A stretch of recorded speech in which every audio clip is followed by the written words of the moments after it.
नमस्कार मंडळी, आज आपण गणपती स्पेशलमध्ये बघणार आहोत मस्त अशी कोकोनट मिल्क पावडरने तयार केलेले मोदक।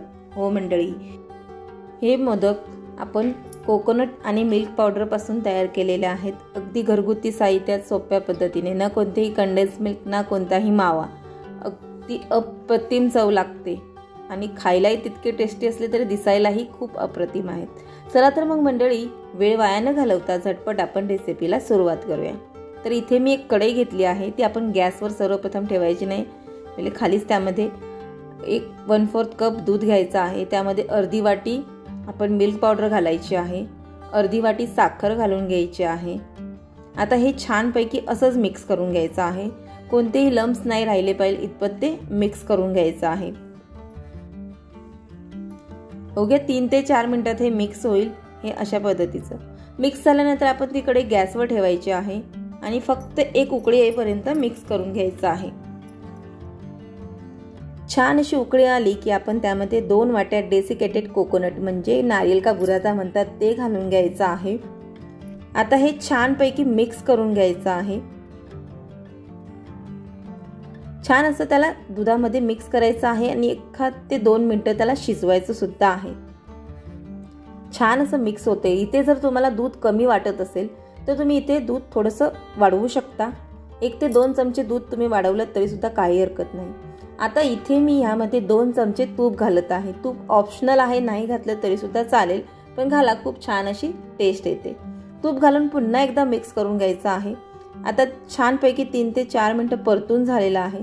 परतल्यानंतर अगदी छान अशी टेस्ट येण्यासाठी इथे मी काही गुलाबाच्या पाकळ्या घातलेल्या आहेत। ताजं गुलाबाची पाकळ्या आहेत, हे सुद्धा ऑप्शनल आहे, नाही घातलं तरी सुद्धा काही हरकत नाही, पण खूप छान अशी टेस्ट येते आणि मोदक सुद्धा खूप सुंदर असे दिसतात।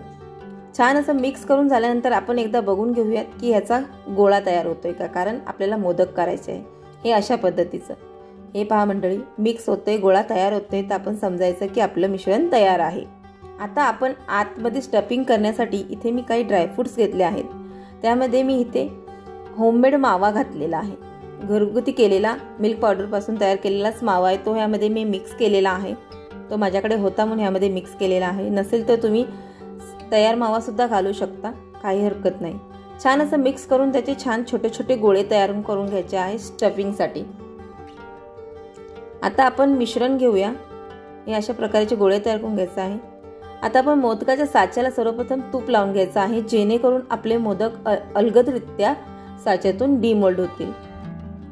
अशा प्रकारे आपण त्यामध्ये मिश्रण भरून घ्यायचं आहे आणि ते मिश्रण सर्व बाजूने अशा पद्धतीने पसरवून घ्यायचं आहे, व्यवस्थितरित्या प्रेस करायचं आहे, जेणेकरून व्यवस्थितरित्या मोदक डिमोल्ड होईल।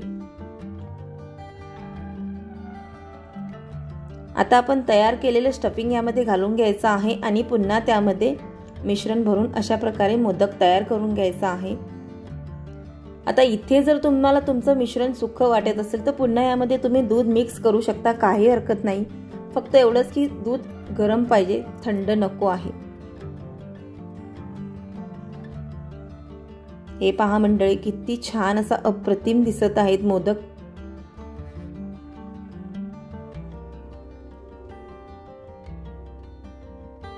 तुम्ही बघू शकता किती अलगदरित्या 2 ते 3 मोदक इथं मी साच्यातून डिमोल्ड केलेले आहेत। तर मंडळी, तयार आहेत आपले कोकोनट मिल्क पावडर पासून तयार केलेले छान असे मोदक, आहे की नाही मस्त आणि झटपट सोपी रेसिपी।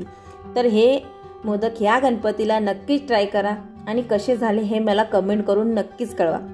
तुम्हाला जर मंडळी माझी रेसिपी आवडली असेल तर व्हिडिओला लाईक, शेअर आणि सबस्क्राईब करा। सोबतच बेल आयकॉन बटन दाबायला अजिबात विसरू नका, जेणेकरून तुम्हाला नवनवीन रेसिपीचे नोटिफिकेशन येत राहतील। पुन्हा भेटू अशाच एका नवीन रेसिपी सोबत। वेळात वेळ काढून पूर्ण व्हिडिओ पाहिल्याबद्दल मनापासून खूप खूप खूप थँक्यू। आणि हो मंडळी, आपल्या चॅनलवर श्रावण स्पेशल सुद्धा खूप छान छान रेसिपीज आहेत, तुम्ही जाऊन नक्की बघा आणि गणपती स्पेशल सुद्धा रेसिपीज येणार आहेत।